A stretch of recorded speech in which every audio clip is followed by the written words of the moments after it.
Hey everybody, welcome to this week's Q&As.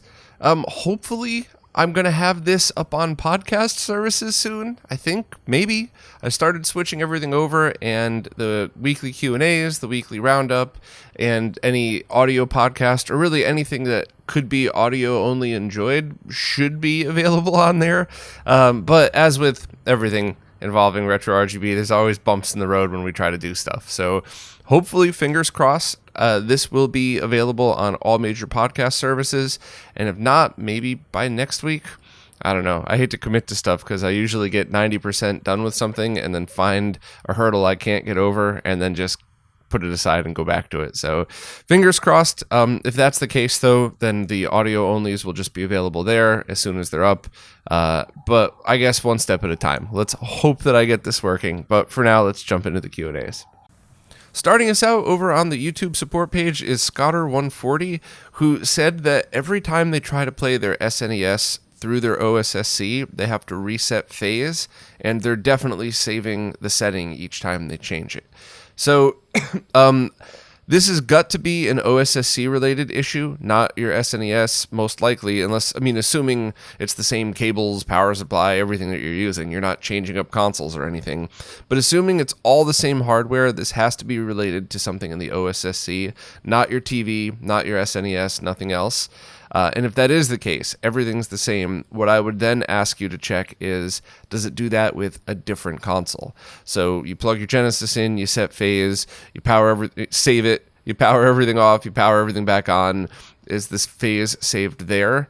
But either way, I think the problem is most likely related to like the micro SD card or something. So I would probably try a new micro SD just for the heck of it. Find yourself a cheap 2 gigabyte one, or just reformat yours, whatever you think. But definitely do a full clean of it. If you're an IT nerd like me, go into DiskPart and do a clean option so you completely wipe all the partitions. Then use SD formatter, and then go and load up first the file for the full OSSC firmware and reflash that.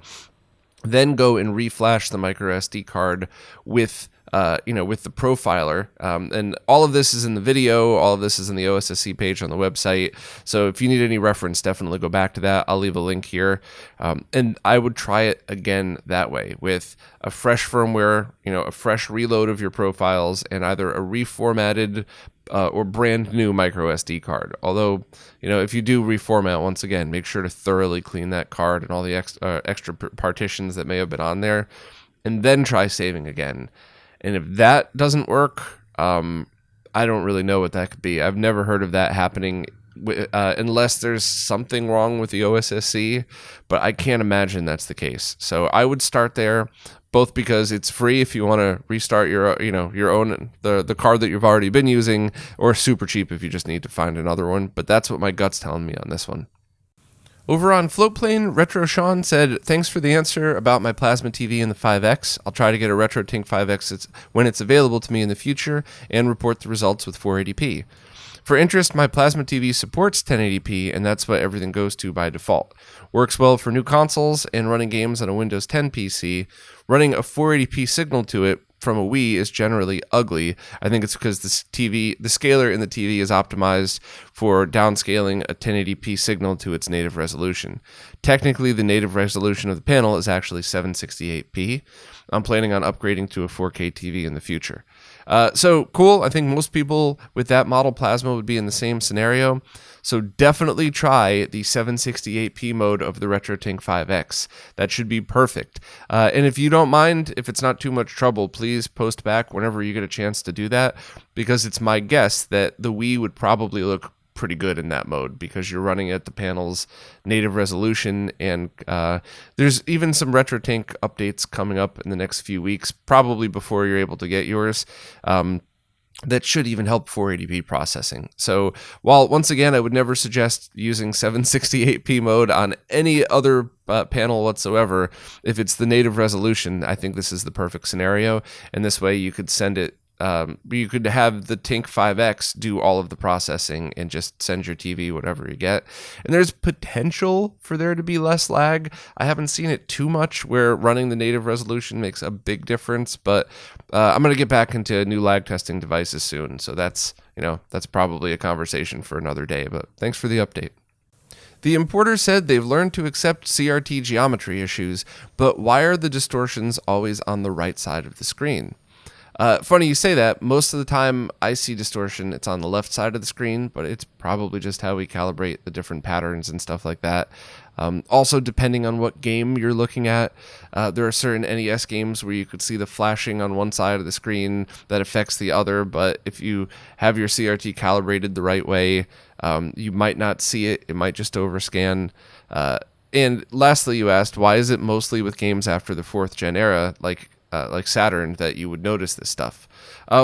So this all comes back to basically overscan and resolution of each game. So the first part of your question is that I don't know if it's game related or CRT related, but I would think that if it's CRT related, you could line up 100 CRTs and they would all even out, where some would have more distortion on one side, some would have it on the top, some would have it on the right. But if you're actually talking about the distortion you see on the screen as a result of the games, that has to do with resolution and a lot of the tricks that the game developers would use in order to make these games work. There's a video I keep forgetting, I've seen it at least twice, that shows why there's a flicker in Super Mario 3. It's a really great description of how that works. And so that's part of it. And the other part is, as the generations moved on, they were able to fill more of the screen with more information. So a Sega Master System game will not fill the screen top to bottom or left or right at all. And then by the time you get to the Saturn, it will fill the screen at the very least left to right, and you'll see data throughout all of it. So if there's distortion in the CRT, you're going to notice it more because there's more of the game area there, as opposed to the Master System where there might just be a blue border, so you might not even notice distortion at all. But it's just basically the stuff that you're normally going to run into with CRTs. And as far as the overscan stuff, even if you use a scaler that doesn't cut the overscan off, you're still going to see that on your flat panel. So for me personally, this is just stuff I've just learned to appreciate as part of the original weird analog experience. And if you have the patience, you could always just adjust your CRT every time you switch games with a different resolution.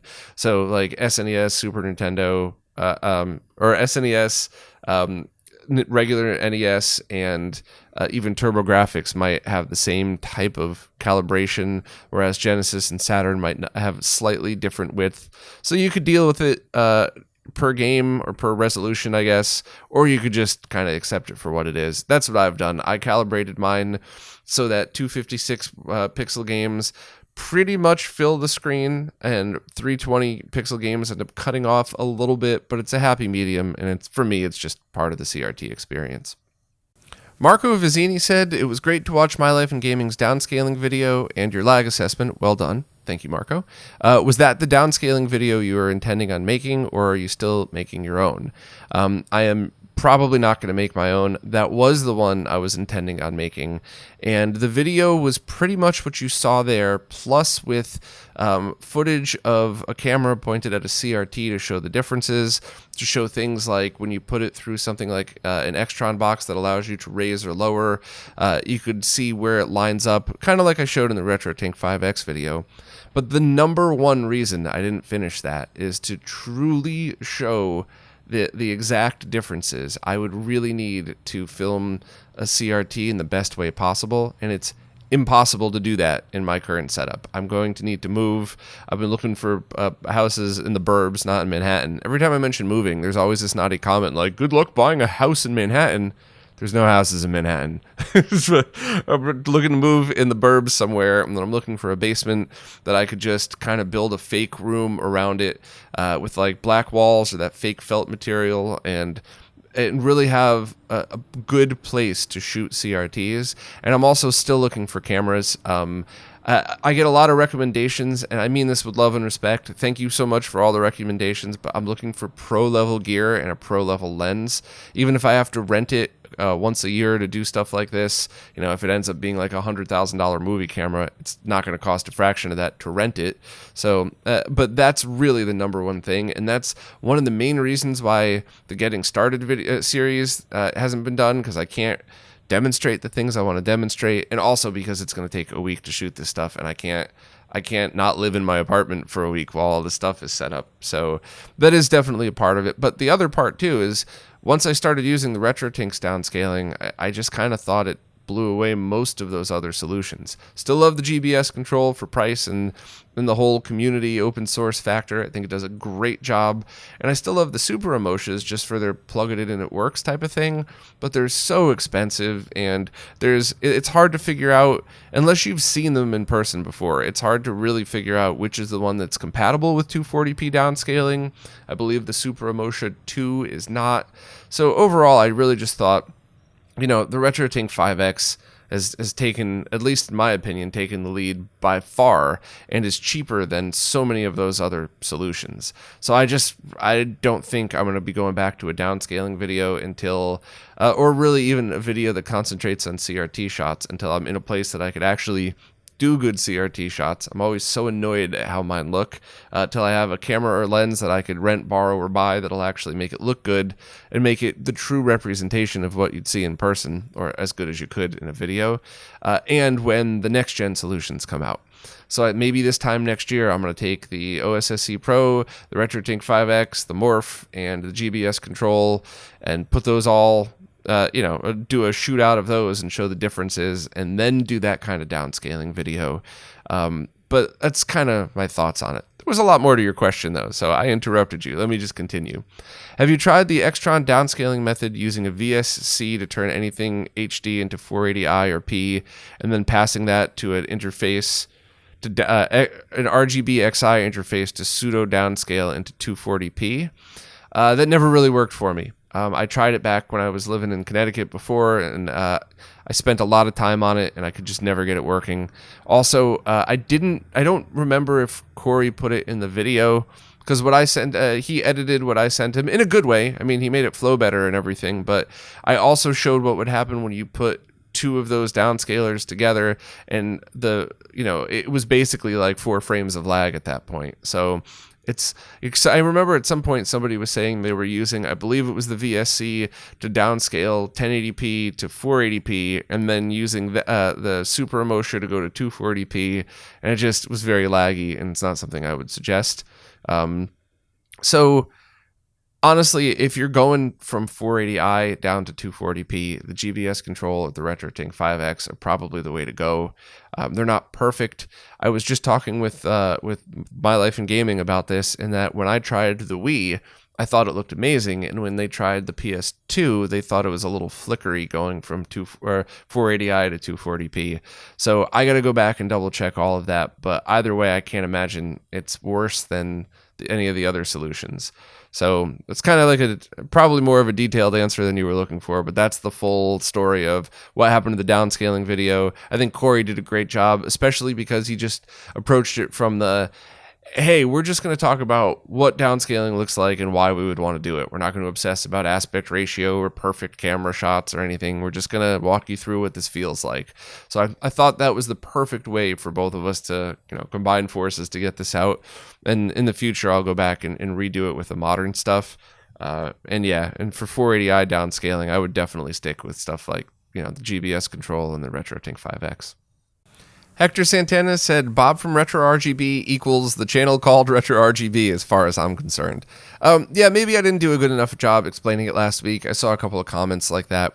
This will always be called RetroRGB. The channel will, the website will, as far as, unless something crazy happens, that will always be RetroRGB. It's just the social media accounts, the support accounts, that's the stuff that I didn't really understand.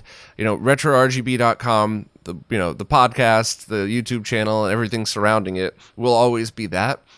I just didn't know if I should separate myself personally from the other stuff, social media, support stuff. But I'm just leaving it well enough. I'm leaving well enough alone for now until somebody comes up with a better idea.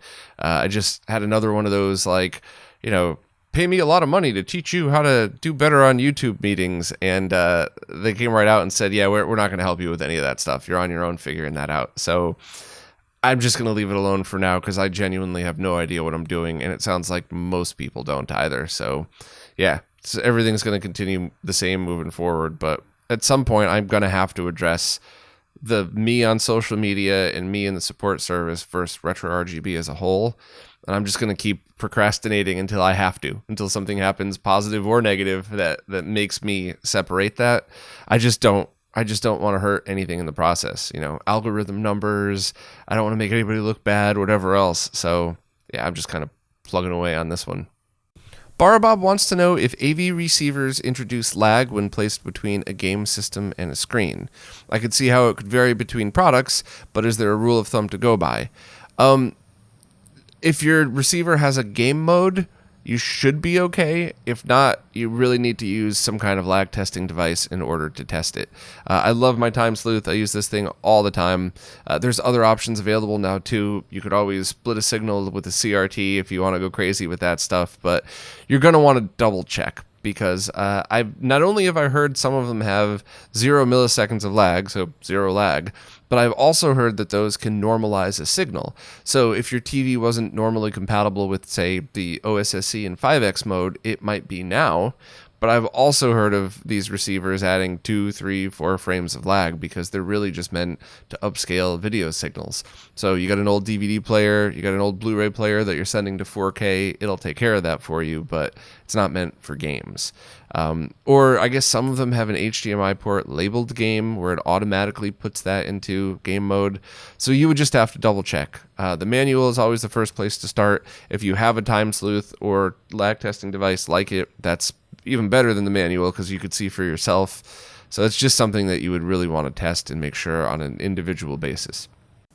Great question from AJ Haberak. It's a bit on the longer side, so I'm going to skip to the answer respectfully. But basically, when it comes to things like vintage audio hardware, are there any preservation efforts in the midst in order to turn those into FPGA? And is there a place to go to talk about this, forums or communities, and what can you do to preserve them? So what can you do to preserve them is the same with pretty much all electronics. Make sure it's not super humid or super dry. Pop them open and check for cap leakage. Look very closely, use a flashlight, magnifying glass if you have one, or one of those magnifying glass helmets, and make sure that the capacitors aren't leaking onto the board. If so, look into doing a cap replacement. If not, doing a cap replacement's never really a bad thing, but you got to make sure that you use the exact correct capacitors, especially with audio equipment. You don't want to use some cheap one when you're supposed to have an audio grade cap there. So as long as it wasn't leaking, I'd probably leave well enough alone, but as soon as you saw any sign of some gunk coming out underneath one of them, I would really work on, if it's a piece that's important to you, of course, I would try to work on replacing the caps.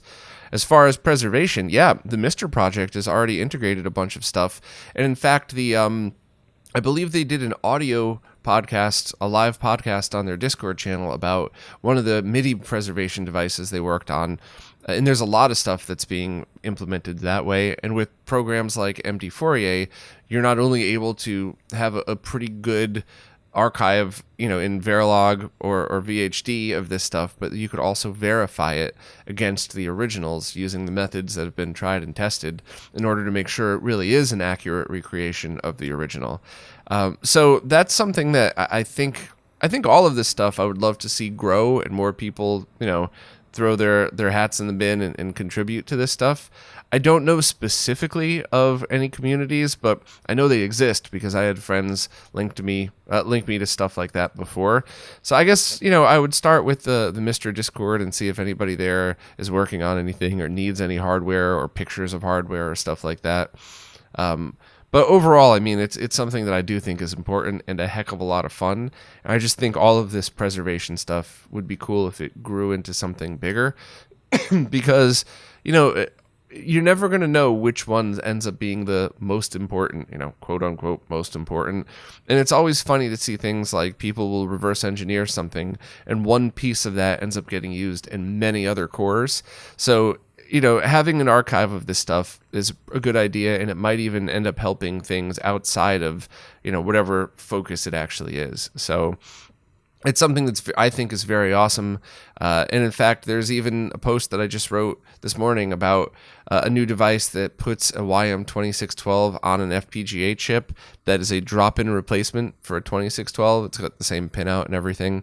So I'm also really looking forward to seeing more stuff like that, because you could theoretically revive aging hardware with broken parts with stuff like that. So I do love the crossover of a modern implementation as well as using modern stuff to get older stuff working. So it's a cool question. I just think it's something that, I hope grows, but it is absolutely in progress. Raceroni says that they have a SCART cable for the PlayStation 1 that's Sync on Luma, and want to know if it's safe to use on their PlayStation 2. So there is a component difference. I believe the PlayStation 1 has capacitors on it, and the PlayStation 2 one doesn't need capacitors, or vice versa. But this is not a safety issue. You might get some weird artifacting on screen on the PlayStation 2, but it's not a power or safety thing. There's never going to be a component that dies because of this or anything like that.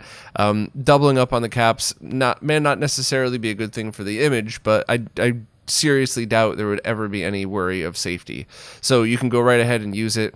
If you see something that's off, just know, flickering or something like that, just know it's the cable. I believe My Life in Gaming mentioned this in one of their episodes, but I've ended up having to do that all the time for testing, and it doesn't really affect too much of it, depending on the game that you're playing and stuff like that. There is a version of the cable that'll work on both. I believe Steve from HD Retrovision figured out if you use a specific type of capacitor, you could use it on both with zero signal problems. And if you could solder, you could probably pop open that cable and swap the capacitors out for that one. I don't know if I have a link to that, though. I completely and totally forgot, and I don't know if that's something I ever posted on the website. So if you see a link next to the question here, I found it, and if not, you're going to have to do some creative Googling. I'm sorry about that. And thank you very much for the kind words. Really appreciate it. Heinrich is looking to potentially pick up a RetroTINK 5X to replace their OSSC for use with PAL consoles on a 1080p plasma. And they have a few questions related to that. So how would it handle 288p signals of PAL consoles?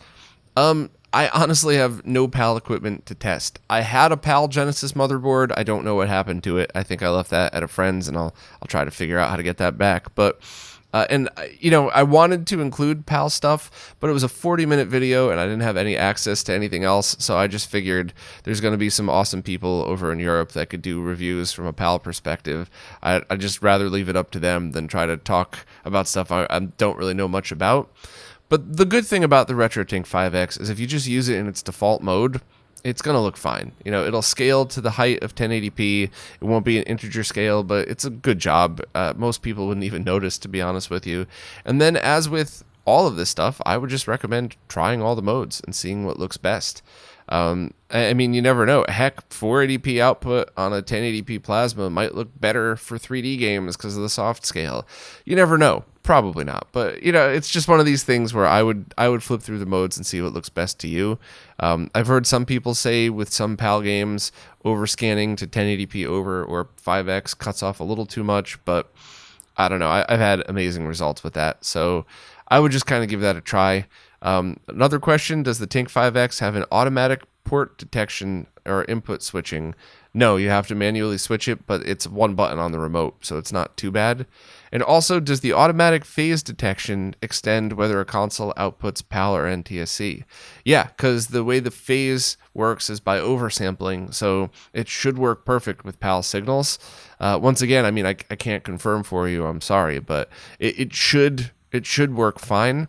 Now, whether you're going to get an upgrade over running the OSSC in generic mode, because you say, you never really used the phase stuff for it, I don't really know. I mean, that's if you like new toys like I do and you want to try this thing out and see, it's probably a worthy upgrade. But if you're just leaving the OSSC in generic mode and you end up leaving the RetroTINK 5X in generic mode, they both are going to be pretty similar. And if it's already compatible with your TV, I don't know. That's kind of up to you to decide. But I guess if your TV is not compatible with the OSSC in 5X mode, that would kind of make the decision for you. But if it is, you could test a lot of this 5X stuff now just by dialing it in and seeing what happens and seeing if there's a lot of cutoff. But overall, a lot of this stuff is just try and see what looks best to your eyes. So hopefully I answered the question good enough, and thanks for the kind words at the beginning. Couple of questions from Zags regarding the RetroTINK 5X. First, with so many streamers buying these products, why have we not seen a solution with dual output HDMI? That is a very simple answer. Most people that don't use that wouldn't want to spend the extra $20, $30, or $40 it would cost to integrate all of that stuff into it, especially when you could just buy one for $15 on Amazon or something like that. So, I do have links to the Amazon store to the ones that I've used. Some people have had issues with them, but I've had great luck with mine. And I 100% agree with the people who make these in that don't jack the price up for everybody just to have something that a few people would really use. And it's the same with like the RetroTINK 5X and some of its features and inputs. Just adding all of those extra inputs when nobody else would need them is probably not the best thing when you're looking for a cost-effective product. Next, do you think we'll see orientation switched SCART cables due to the RetroTINK 5X design? Or is something not obvious a big stop for this? I don't think so. I just think that vertical stand I posted about was more than good enough for people that want wire management. I think the flat cable works totally fine as well. But I also think that people are going to come up with creative solutions for that. You also mentioned designing a box to put everything into. What I would really like to see, and I've talked about this with friends, I don't know if we're going to make it happen, but I would love to see a box that, well, actually here, I have my RetroTINK 5X right next to me, so I could even show you. Sorry for anybody listening audio only, but the vertical stand here is pretty cool. Check out the post on it if you want to see how the wire orientation works. However, with this SCART port on the side, I think it would be amazing to slide this into a dock that looks like a Sega CD1. So you slide it into the side. In the front, you could even make it look like a Sega CD. And if you're super creative, you could have the front flap down and store the remote inside. And on the back, you'd be able to break out SCART, VGA, and even composite video and audio, and use the same open source SCART or VGA to SCART design that should be released fairly soon, within weeks, I would hope, or at least pre-orders open within weeks. So you could essentially make yourself a device that, snap plugs in. Now you look like a Genesis and Sega CD combo, but it's actually a dock that has all of these outputs on the side. And once again, maybe I'm just dreaming here, but having something so you could slide the remote into the dock as well, just as a carrying solution for it. I think that would be my favorite solution. With something like that, you would only be allowed to have one of those connectors plugged in at the same time, or you would have to have a switch. Because I think even if you design the circuit so you could have multiple consoles plugged in at the same time, if you power more than one up, you're sending a lot of voltage to everything. So I wouldn't want that.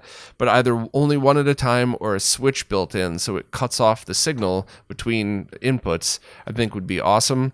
But I think that would be my favorite solution, and I think that would be pretty cool for a lot of people as well. So that's my dream. That's like my unrealistic pipe dream of an adapter that's probably not 3D printable. You probably can't make that with the same materials, although Todd's print on this came out really great, so you never know. But that's certainly my hope for all of that stuff, and that way you don't even have to worry about SCART orientation or anything else. But I don't know if anybody's going to make that happen, so that's just kind of my hope. And also, Zeg said, if you're ever looking to find a good import beer, find Grimbergen Blonde. I know I'm pronouncing that first word wrong, but yeah, I'll add that to my list because I absolutely love a good beer. Dark beers are my favorite, but I really like all of them except for extremely hoppy IPAs. Those are for hipsters with super tight pants. Nathan Hardy said, following up to the question last week about converting component or RGB to composite, they've often seen people using and recommending adapters that convert HDMI to component. Now, Amazon and a few other places have similar converters that go from HDMI to composite. Would these be a good workaround, or do they have some flaw like being designed for movies and suffering from bad latency? You nailed it. So HDMI to component converters are, at least the ones that I link on my Amazon store, are strictly digital to analog converters. They don't do anything except take the digital signal and turn it into analog, which is why there's microseconds of delay. So zero lag that gamer or computers or anything could even notice 0. Whereas going from HDMI to composite, you have to change that signal, and they all make it 480i. So if you had a 480p or a 720p signal, it doesn't make that 240p, it makes it 480i. So it absolutely kills anything gaming related, and the one I tested also has like 4 frames of lag, which is fine because it's not meant for games at all. So you absolutely nailed it, but I do understand why people would want to do all of this stuff, especially with modern or retro games where you're trying to get them to look the right way with the dithering effects and stuff like that. But I think, to be honest, maybe the next generation of scalers would have stuff in to work with that. And even the Mister, one of my favorite features of the Mister, as silly as this is, as unimportant as it is compared to all of the other amazing things the Mister developers have done, but one of my favorite features is that you could play a Genesis game, and only have the correct layer blended as if it were a composite video. So the waterfall in Sonic, the clouds in Crusader of Senti, those are my favorite examples because they're so perfect.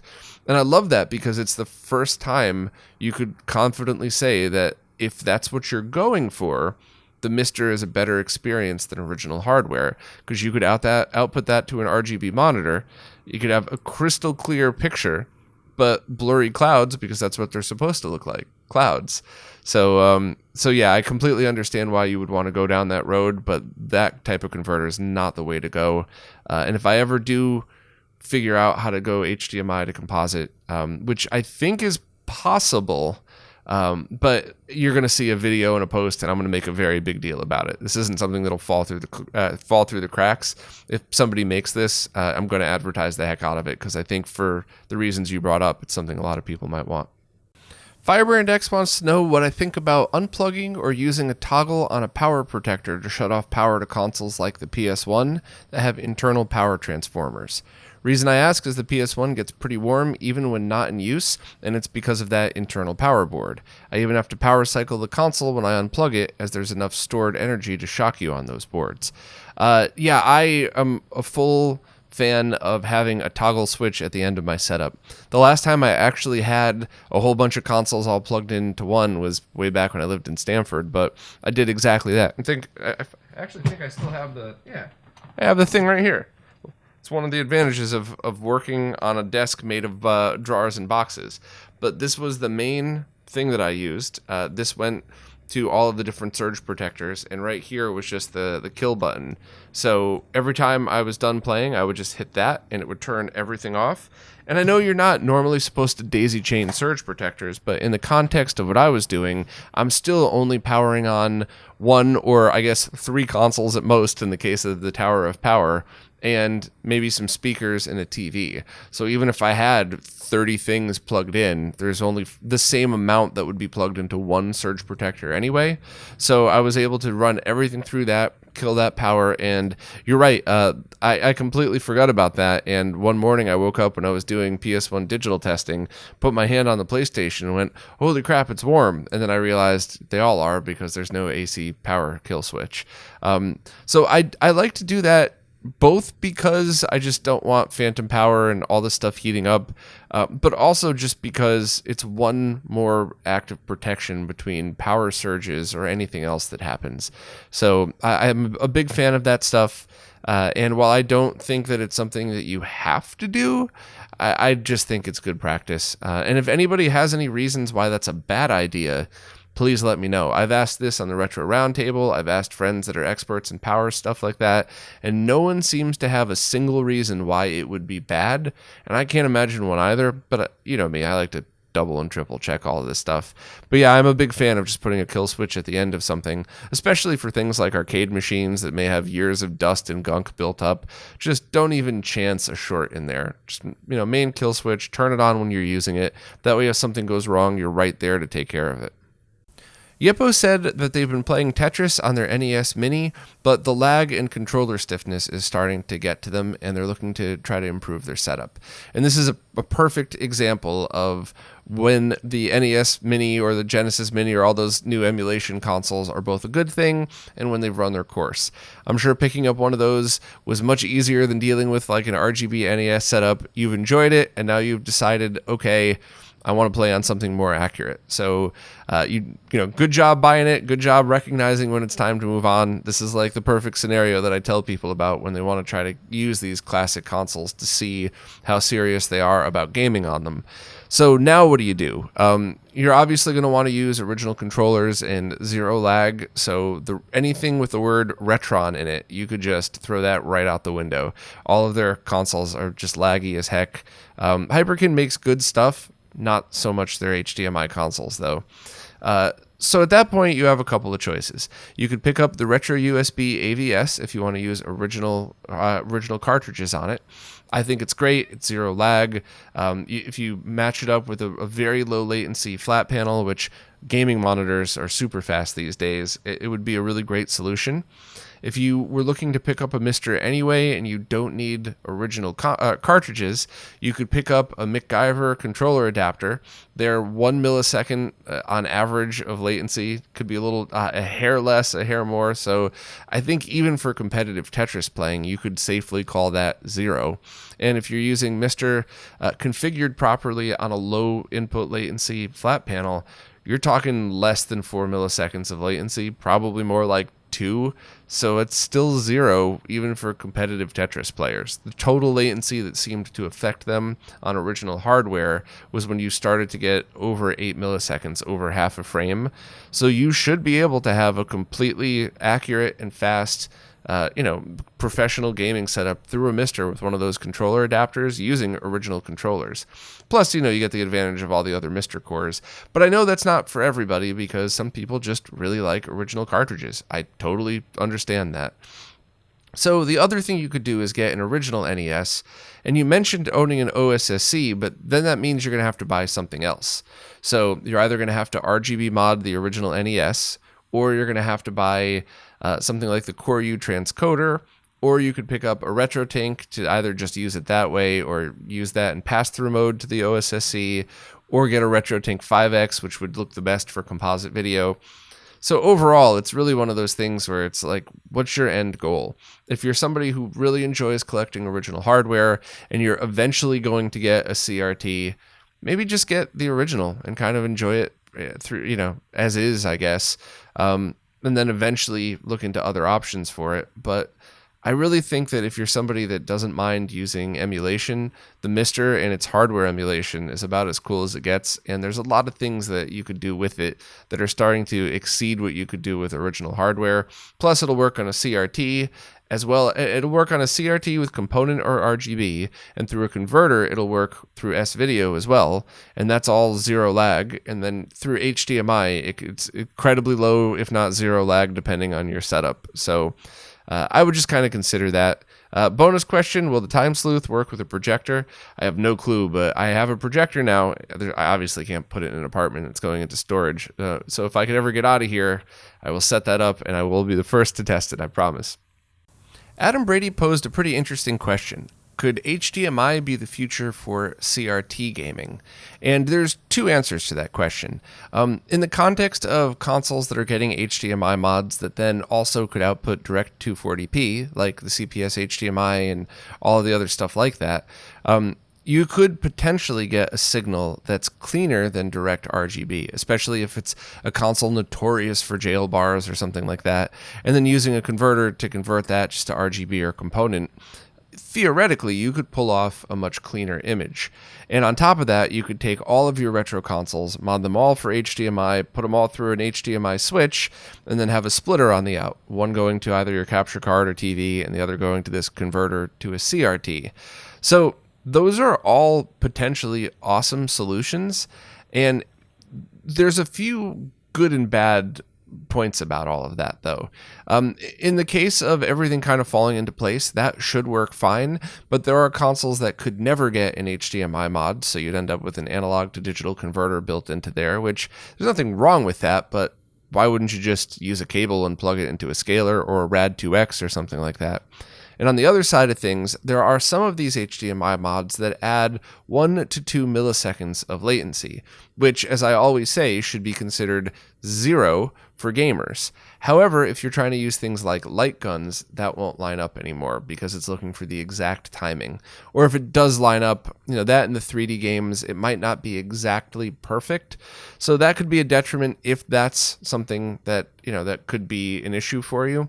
But as I talked about, I think last week, that's the exact setup I would like to have on one of my TVs if I'm ever able to get out of here is, Dreamcast, Wii, GameCube, and Xbox, and probably PS2, all HDMI modded, going directly into a CRT with an HDMI input because I was able to pick one of those up.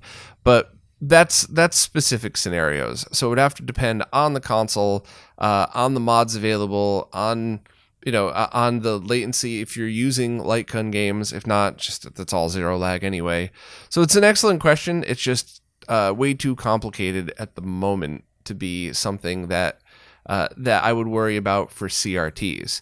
Now, on the other hand, if you're doing something like, let me HDMI mod these consoles to go into a new scaler that could then scale it to 4K, 8K, whatever is in the future, yeah, if your goal is a flat panel, which isn't going to work with light guns without something like the Sinden light gun or the new one that JB's working on, then that would be totally fine, because then you could take all of your consoles that do have true HDMI mods, run them in 1-to-1, let this new scaler that doesn't exist yet, add whatever features and scale it to 8K. Now, once again, I'm just kind of being silly and talking about the future. And then whatever consoles are left that are analog only, you could also route that through and scale it that way. So it's an interesting question. Is HDMI the future for CRT gaming? So I think the honest answer to that is no, but it could be in a specific scenario. However, HDMI mods for retro consoles, I do think if you're an enthusiast that wants to squeeze every little bit of performance out of your consoles, yeah, I think once you start scaling to 8K, you're going to start to really notice the difference between a digital to digital solution and an analog to digital conversion that has typical analog noise in it. Noise that you can't really see in 4K unless you're absolutely looking for it, or unless it's like an all blue screen or something like that. But once you start scaling to much higher resolutions, don't forget that you scale everything. You don't just scale the video, you scale the noise as well. So yeah, it's an interesting question. It was fun to ponder, and I guess we're just going to have to wait to see what the future brings us for HDMI mods for retro stuff. Sean Richmond said they're working on bringing a CRT into their setup with S-Video, and was wondering if a powered 4x2 S-Video switch, a ShinyBo one, would allow me to output 2 S-Video signals at the same time, one to a CRT and one to the RetroTINK 5X, without damaging the equipment. If it's a powered ShinyBo with 2 outputs, yeah, 99.99% chance that's perfectly fine. I've used ShinyBo equipment before, and they do build in the proper circuits. They don't just Y-cable it. They actually build everything in, so it should be perfectly fine to use. Double check, as always, but my gut's telling me that's a perfect device for exactly this.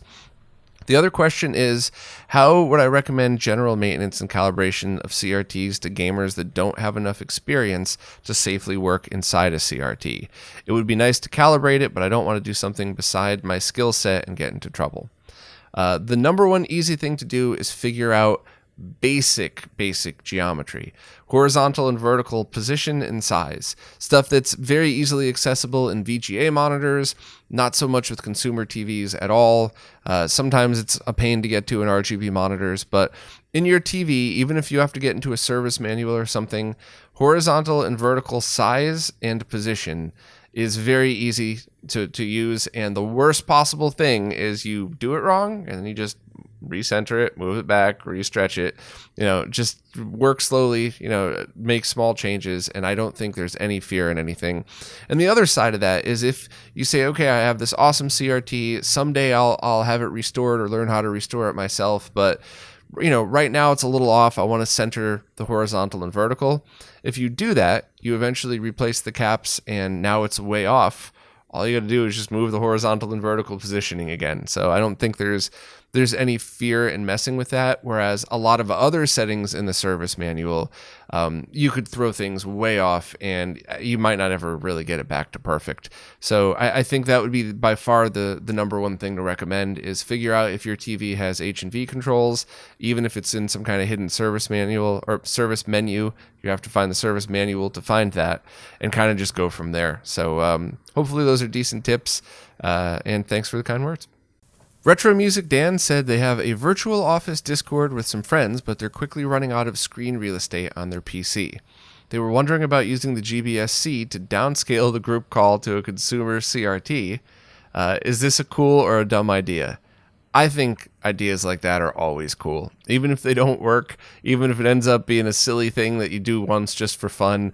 But I'm a huge nerd, so maybe don't take my advice for that one. But if I had more time on my hands, I would do stuff like that just to freaking do it, just to see. And I just talked before about HDMI to composite converters not being good for gaming. But I bet it'd be really fun in this scenario. Grab your consumer CRT with composite and have all of your friends look old school, low res. I don't know, I think it's neat. So I would give it a try just to see either way. And I think that HDMI to composite converter was like $8 on AliExpress or something like that. So it's certainly not going to break the bank trying it. Just once again, don't use it for gaming. So they also said they don't have a VGA to SCART solution yet, but they presume something like the Sync Strike would be directional and not work on the output side of the scaler. Yeah, you would need the combiner. I mean, if you're going to SCART, this is the one to get. This is the one that I talked about last week that, once again, hopefully should be out within a few weeks. The delay at this point, I know this is not part of your question, but the delay would only be global part shortages type of thing. The project's tested and done. The case, I think, is done, but those are coming. Those were quicker to make anyway. So, yeah. Also, they're struggling to find links to my music. I mentioned being in bands and an album I made, and I'd love to hear it. Thank you very much. I'll put a link to, I think, probably Spotify and a direct download in there. I'm both like super proud and kind of embarrassed about that because I love the music. I wrote it because I wanted to hear it. No disrespect. I just, that's why I spent the time doing that, not to have other people think they liked it. I mean that in the most positive way possible. But also the album recording didn't go the way I wanted. It's not the way my guitar normally sounds. It's all of these things that if you're a music listener, you totally don't give a shit about. But if you're a music creator, especially if you're a guitarist that has a sound they love, you probably just got chills and cringed a little bit when I said that because you went through that too. So yeah, it's it had the potential to be something pretty big and awesome. And then just as things do in life, it didn't work out the way I had hoped. But I am absolutely going to finish album 2 if I live long enough to, because it's 99% written, and there's some of my favorite songs that are not yet out there yet. So I want to finish it at some point. I just have to find the time to do it, because time is absolutely the time, space, and I guess cash are probably in that order, the 3 things that I'm limited most on. So I'll try my best to get that, but I'll drop a link in the description for anybody that's curious about that stuff. Louis Cesaron wants to know if I could think of a way to determine if a composite or S-video signal is PAL, NTSC, or SECAM. They have a few CRTs which will show you signal info in RF mode, but not in AV mode. So that's interesting because my little 8-inch BVM that I have here for testing will show PAL or NTSC, I think. And I'm pretty sure my other PVM will as well. So I would check your PVMs and see. I remember you had a few of them, I believe. So I would try those. But let's just assume for a minute that you don't have a CRT or anything like that. You could try to pick up a RetroTINK product and then use it through a capture card to see how it detects the signal. But then you would also need a capture card compatible with all of them, because none of the RetroTINKs convert signal. It just passes it through. So PAL comes out as PAL, NTSC as NTSC. I've never tried SECAM through it. Yeah, that's a really interesting question. I think I'm going to have to mostly defer to the comments on this one. Does anybody have a cool idea for this other than try and find a CRT that'll tell you? I really got nothing. That's a pretty good question. I mean, the only other thing you could do is buy a PAL capture card, an NTSC capture card, and a SECAM capture card, some cheap composite thing that, heck, even if it treats 240p as 480i, whatever, but plug it in. If it doesn't work on number 1, plug it into number 2. If it doesn't work on number 2, plug it to 3. If it works on 3, poof, number 3 is SECAM, so it's a SECAM. But that all depends on cost. If you could find old USB capture cards like that for $10 each, that might be a pretty easy way to do it. But if you have to go hunting for old equipment that's a lot of money, forget it. Josh Dilly said that they recently tried an original PlayStation 1 game through their PlayStation 3, and it looked pretty bad. Any tips on cleaning up the picture?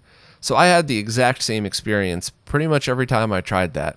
And there's a few things to worry about. First, if it's 480i, you're going to worry about the deinterlacing done in the PS3, which I don't remember ever testing a 480i PS1 game, but so that might be a factor. But even with standard 240p games, I remember playing Castlevania Symphony of the Night through that, and using the disc, it looked terrible. Getting the PlayStation Network download looked much better, but using an original PlayStation 1 through the open source scan converter looked infinitely better than both of those options. The sharpness was way better. So I think maybe when people were talking about playing PlayStation 1 games and having them look good on a PS3, they might have been talking about games with 3D graphics and using some kind of, I believe the PS3 has filtering on there that you could turn on. So that could be part of it. Maybe it looks better for games with 3D graphics because it smooths it out, whereas games that benefit from 2D graphics wouldn't. I would try to check that filter as well to see if that's the issue with yours.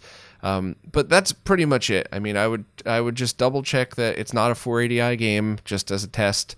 I would also double check that any filter in the settings is turned on or off. And after that, though, it might just be that it's not going to look the way that you'd hoped. I mean, I guess if you had an OSSC, you could try running the PlayStation 3 in 480p mode through the OSSC or something, but I think that softness is still going to be there from the original image, so it might just be something that you'd have to either deal with and maybe even enjoy on 3D games, but not have a fix on 2D games. I'm always open to any other ideas, but everybody who's talked to me about this, I've tried everything they've said, and I never got just putting discs in to look good with 2D based games on it. Monty wanted to follow up on a problem we were talking about a while back on their CPS2 not working, and it seems like reseating the A and B board and then touching up some of the soldering from the HDMI wire runs and then resetting the audio seemed to fix the issue. So those are all tips that I would recommend if anybody has a problem with that setup. So first and foremost, anybody with a CPS2 that has issues or weird artifacts on screen, carefully take it all out or take it all apart. Maybe hit it with compressed air if it's dusty or something. Maybe take this opportunity to replace the fan if you haven't already, because those things are loud. Put it all back together and make sure it's a snug connection. There was a few times I really had to squeeze the plastic to get both boards mated together properly. And then if you're doing the HDMI stuff, make sure your wire runs are as short as possible. Use the shielded coax cable on that one line that Marcus recommended.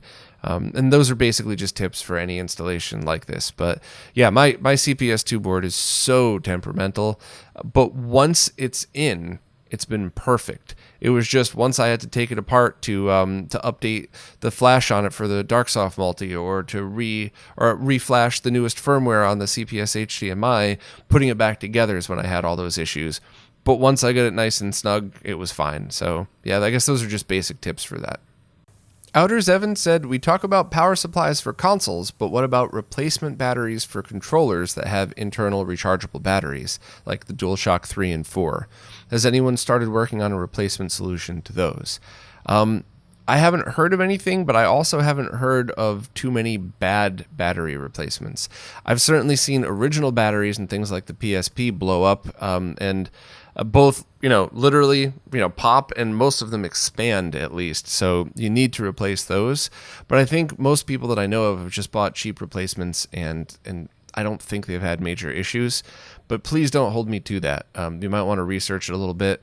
Daniel Adoto chimed in and said, iFixit has a replacement battery for the DualShock 3. Installation was easy.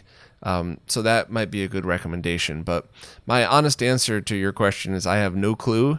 And it might be because I'm ignorant to the problem, or it might be because it's not as big of an issue as power supplies. People have just been able to find decent battery replacements, so that's why you haven't seen too much news about it, because you just jump on Amazon or something, grab a replacement, and use that one. But once again, this is all speculation. I'm not an expert in the battery stuff, so if anybody has any thoughts on that, please feel free to chime in. Jason Guffey said they replaced a bunch of capacitors in their original Xbox that had started to leak. Didn't seem to damage the motherboard, so they were able to replace the capacitors in time. However, they accidentally put one of the new caps in backwards and even powered on the console. Didn't seem to do anything bad, but they kind of want to know what to do now.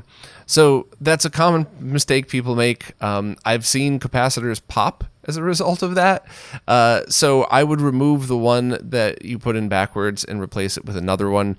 You said there's a slight bulge on it, so even I think if you had left the console powered on, it probably would have popped. But as far as I know, everything's fine. Replace that capacitor with another one, make sure it's aligned properly, and the motherboard and the other caps and everything else should be 100% good to go after that.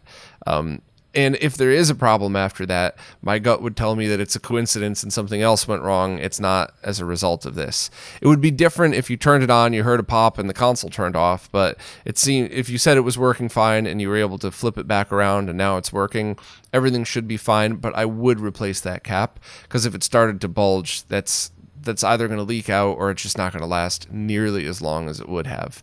But you should be completely safe. Also, Jason commented about some funny and silliness. That's a story for another time, but absolutely we'll tell that at some point. I'll probably need a few beers and Voltar with me just so we could all enjoy the laugh together. But yeah, it's always fun time when Voltar and I get together and start teasing each other. Always puts a smile on my face. Daniel Adato said that they were watching the My Life in Gaming video about the RetroTINK 5X and saw that they hooked up the PS TV via an HDMI to component converter and then ran it through the TINK 5X. And they were wondering if that's something that any other console would benefit from. And in my opinion, it all depends on your target TV and what you're trying to do with it. Excuse me. So one example would be GameCube. If you're using something like a Prism going from an HDMI to component converter, then you could put it through the RetroTINK 5X, and if your TV could handle 1440p, you'd get a pretty nice look to that right there.